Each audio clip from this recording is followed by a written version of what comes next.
بابر یوسفزئی صاحب. بابر یوسفزئی صاحب سیاسی میں کہہ رہا ہوں رہنما اور سابق ترجمان گورنمنٹ آف بلوچستان کے. جنرل کورٹ مارشل نے جو سزائیں دی ہیں، جو عرف عام میں ہم اس کو فوجی عدالت کہیں کہ اس میں کیسے دیکھتے ہیں آپ اس کو؟ بسم اللہ الرحمن الرحیم. ربی نیلی مانزلتا الیہ من خیر فقیر. شہزادہ ذوالفقار صاحب، میں سب سے پہلے فیلڈ کورٹ مارشل نے ان مجرمان کو سزائیں دی ہیں اس کا خیر مقدم کرتا ہوں. میں سمجھتا ہوں کہ بحیثیت قوم انہوں نے پاکستان کے انٹرنیشنل امیج کو بہت نقصان پہنچایا ہے. جیسا کہ سرور جاوید صاحب نے کہا کہ دیکھیں، انہوں نے یادگار شہداء پر جب حملہ کیا تو پاکستان کا پوری دنیا میں نام روشن کرنے والے ہمارے پاک فوج کے فخر کرنل شیر خان کی جو یادگار تھی اس کو وہ نقصان پہنچا رہے ہیں. ایم عالم نے جو دنیا میں ایک ورلڈ ریکارڈ بنایا تھا کہ چند سیکنڈز میں 5 طیارے دشمن ملک کے گرائے تھے، اس کو نقصان پہنچا رہے ہیں. اور اس قوم کو یہ پیغام کیا دینا چاہ رہے ہیں کہ ہم پریشر گروپ کر کے، ہم پریشر ڈال کر کوئی بھی اپنی مرضی کا فیصلہ کروا سکتے ہیں، اور اگر آپ فیصلہ نہیں کریں گے ہماری مرضی کا تو ہم ملک کے اوپر جو ہے نا چڑھائی کریں گے، ہم اس طرح کا رویہ اپنائیں گے جس سے ملک تقسیم ہوگا. تو سب سے پہلے تو میں اس فیصلے کا خیر مقدم کرتا ہوں، اور میں سمجھتا ہوں کہ اس فیصلے کرنے میں بھی کچھ وقت لگا، کچھ دیر ہو گئی. بہت پہلے ہمیں اس طرح کے فیصلے کر لینے چاہیے تھے. پاکستان ایک جو ہے ذمہ دار ملک ہے، پاکستان میں آئین ہے، پاکستان میں قانون موجود ہے، جنگل میں بھی قانون ہوتے ہیں. یہ کون لوگ ہیں جو اٹھتے ہیں ملک کے اداروں پر حملے کرتے ہیں، ملک کے عسکری املاک پہ حملے کرتے ہیں، ان اداروں پر حملے کرتے ہیں جس سے ہمارا انٹرنیشنل امیج خراب ہوتا ہے، پوری دنیا کے سامنے ہم مذاق بنتے ہیں، ہمارا مذاق اڑایا جاتا ہے. سیاست جو ہے وہ ایک الگ چیز ہے، یہ احتجاج نہیں تھا. میں آپ کو حلفاً کہہ رہا ہوں کہ یہ انتشار پسندوں نے انتشار پھیلانے کی سازش کی تھی، اور اس کے تانے بانے جو ہیں نا ملک دشمن قوتوں سے ملتے ہیں. یہ کون ایسی قوتیں تھیں، کون سے ایسے سیاسی کارکن تھے جو اپنے ہی ملک میں نقصان پھیلاتے ہیں، اپنے ہی ملک میں جلاؤ گھیراؤ کرتے ہیں، اپنے ہی ملک کی املاک کو توڑتے ہیں، اپنے ہی شہداء کی یادگاروں کی بے حرمتی کرتے ہیں. یہ میرے خیال میں سیاسی کارکن نہیں تھے. اور جیسا کہ ابھی دیکھیں آپ 26 نومبر کے جو واقعات ہوئے اس میں جب لوگ پکڑے گئے تو اس میں اکثر ایسے لوگ تھے جن کا تعلق پاکستان سے نہیں تھا، جن کا تعلق کسی دوسرے ملک سے تھا. تو اگر 9 مئی کی ایک اور جامعہ اگر اس کی میں کہتا ہوں کہ انویسٹیگیشن ہو، اس کے اوپر اگر ہمارے جو تفتیشی ادارے ہیں وہ اس کے اگر اس کے اوپر کام کریں تو پتہ چلے گا کہ 9 مئی میں بھی وہی عناصر ملوث تھے جن کا پاکستان سے کچھ لینا دینا نہیں ہے. اور ہر پاکستانی نے اس عمل کی شدید مذمت کی. کسی سیاسی جماعت کا یا سیاسی کارکن کا یہ رویہ نہیں ہوتا.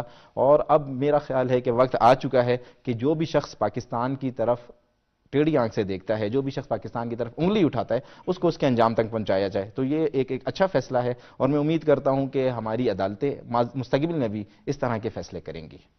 ٹھیک، بالکل. بابر یوسفزئی صاحب اسی جو انہوں نے پوائنٹ آؤٹ کیا ہے اسی کے متعلق تو دیکھیں آئی ایس پی آر کے اس میں اسٹیٹمنٹ میں ہے کہ یہ سزائیں جو ہیں تنبیہ ہیں کہ مستقبل نے کبھی کو جو ہے قانون کو ہاتھ میں نہ لے رہے، اور ان تمام لوگوں کے لیے ایک واضح پیغام ہے جو چند مفاد پرستوں کے ہاتھوں میں استحصال کا شکار ہوتے ہیں. جی بالکل. دیکھیں آئی ایس پی آر نے جس طرح کا اعلامیہ دیا ہے اور اس نے بڑی تفصیل سے بتایا ہے کہ یہ تنبیہ ہے ان گروہوں کو، ان انتشار پسندوں کو جو ملک میں حالات خراب کرنا چاہتے ہیں. دیکھیں جیسا کہ سرور جاوید صاحب نے کہا کہ آپ اگر کوئی سیاسی کارکن ہو، آپ کے پاس سیاسی سمجھ بوجھ ہو، سیاسی عقل ہو، تو آپ اپنے فیصلے اپنی سوچ کے مطابق، اپنی عقل کے مطابق اور اپنے نظریے کے مطابق ہیں. لیکن اگر آپ ایک گروہ ہوں اور آپ شخصیت پسندی کی وجہ سے اس گروہ میں شامل ہوئے ہوں تو آپ اس شخصیت پسندی کی وجہ سے جو فیصلے کرتے ہیں وہ آپ کے سیاسی فیصلے نہیں ہوتے، بلکہ وہ اس گروہ کو لے کر انتشار پر مبنی فیصلے ہوتے ہیں. بالکل میں آئی ایس پی آر کی جانب سے جو اعلامیہ جاری ہوا ہے اس کی بات کو جو ہے نا آن کرتا ہوں، ان کو سیکنڈ کرتا ہوں، ان کی بات سے اتفاق کرتا ہوں کہ یہ تنبیہ ہے اور تمام سیاسی جماعتوں کے لیے بھی تنبیہ ہے. ابھی آپ دیکھیں 2 دن پہلے کہ پاکستان کے بیلسٹک میزائل کے اوپر امریکہ کی طرف سے پابندیاں لگائی گئی تو اس کے اوپر بھی ایک گروہ خوشیاں منا رہا تھا. انہیں اس بات کا اندازہ نہیں ہے کہ یہ جو میزائل پروگرام ہے یہ کسی سیاسی جماعت کا نہیں ہے، یہ ایک ملک کا ہے، کسی کے گودام میں رکھے ہوئے کوئی چیز یہ سیاسی دفاع کے لیے نہیں ہے بلکہ یہ ملک کے دفاع کے لیے ہے، یہ قوم کے دفاع کے لیے ہے، یہ ہم سب کے دفاع کے لیے. تو ایسے سیاسی گروہ جنہوں نے ملک کو ناقابل تلافی نقصان پہنچایا ہے، جو 9 مئی کے واقعات میں ملوث ہیں، جنہوں نے ملک کو تقسیم کرنے کی کوشش کی ہے، سیاسی جماعتوں کو دیکھیں. جب سیاسی جماعتوں کو کوئی کسی چیز سے اتفاق اتفاق نہیں ہوتا. وہ جاتے ہیں اپنا آئین اور قانون کے دائرے میں رہ کر احتجاج کرتے ہیں, وہ جاتے ہیں بات چیت کرتے ہیں, بات چیت سے مسئلوں کو حل کرتے ہیں. ایک زیرک اور بردبار سیاستدان وہی ہوتا ہے جو ٹیبل ٹاک کرتا ہے, جو ٹیبل پہ بیٹھ کے مسئلوں کو حل کرتا ہے.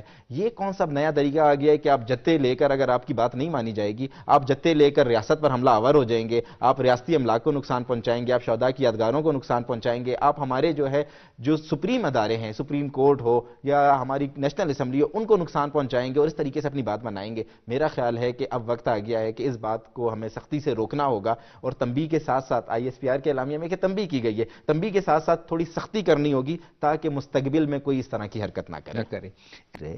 لیکن جب کوئی قانون میں یا کوئی ایسے پیچیدگیاں آئیں تو ظاہر ہے اس کو دور کرنا ضرور چاہیے. اب بات وہ ہے کہ جی وزارت تعلیم جو ہے اس کے انڈر مدرسے وہ ہوں یا الگ سے اس کے لیے مذہبی امور کے جو ہے الگ ڈائریکٹریٹ بنا دیا جائے.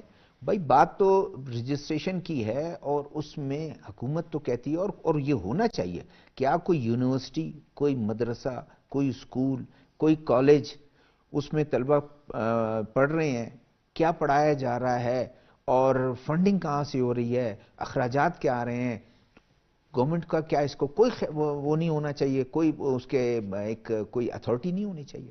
سب سے پہلے تو ہے کہ سیاست میں بات چیت کے دروازے کبھی بند نہیں ہوتے. سیاست میں بات چیت کے دروازے ہمیشہ کھلے رہتے ہیں, اور اس طرح کے مسئلوں کو افہام و تفہیم سے اور بات چیت کے ذریعے حل کیا جانا چاہیے. اس میں بھی کوئی دو رائے نہیں ہے کہ ہمارے جو مدارس ہیں وہ اسلام کے قلعے ہیں, اور ہم مدارس کے اوپر بھی کوئی کمپرومائز نہیں کریں گے. بحیثیت مسلمان ہمارا ایمان ہے کہ مدارس میں ہمارے مذہب کی, اسلام کی تعلیم دی جاتی ہے, لیکن جس طرح سے آپ دیکھیں کہ ماضی میں ہمارے مدارس نہیں, جس طرح ماضی میں ہمارے مدارس پر دہشت گردی کے الزامات لگے, ہمارے مدارس کو عالمی سطح پر بدنام کیا گیا, وہاں پر یہ تاثر دنیا میں یہ تاثر دینے کی کوشش کی گئی کہ ان مدرسوں میں دہشت گرد ہوتے ہیں, ان مدرسوں میں دہشت گردوں کو ٹریننگ دی جاتی ہے.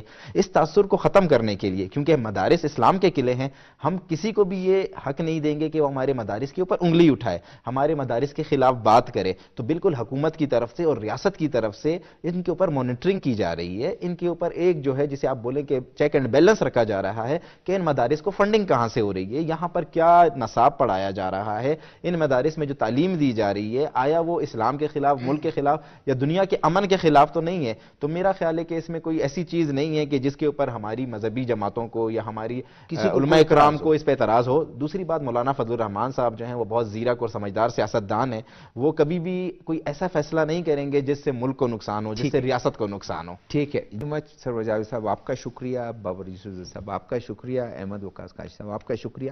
ناظرین تمام جو ہمارے پینلسٹ ہیں ان کی تو رائے یہی ہے کہ جو کچھ 9 مئی کو ہوا, بلکہ پوری قوم جو ہے وہ اس کی رائے یہ ہے کہ 9 مئی کو جو کچھ ہوا وہ بالکل غلط ہوا, اور جو سزائیں ہوئی ہیں یہ ایک تنبیہ بھی کہ آئندہ کوئی یہ سوچ بھی نہ سکے کہ ہمارے جو شہداء کے یادگار ہیں ان کی توہین کی جائے, اس کو توڑ پھوڑ کی جائے, اور کہیں بھی آپ کا منہ اٹھا کے چل دے. اگر اس دن کوئی بھی دوسرے طرف سے سخت ایکشن لیا جاتا تو آج اموات بھی ہوتی اور لوگ کہہ رہے ہوتے کہ یہ غلط ہوا, لیکن بڑے صبر و تحمل سے اس کو ٹیکل بھی کیا گیا. آج کم از کم وہ لوگ پکڑے بھی گئے اور ان کو سزائیں بھی ہوئی ہیں. آنے والے پروگرام تک سے ذوالفقار کو اجازت دیجیے گا. اللہ حافظ.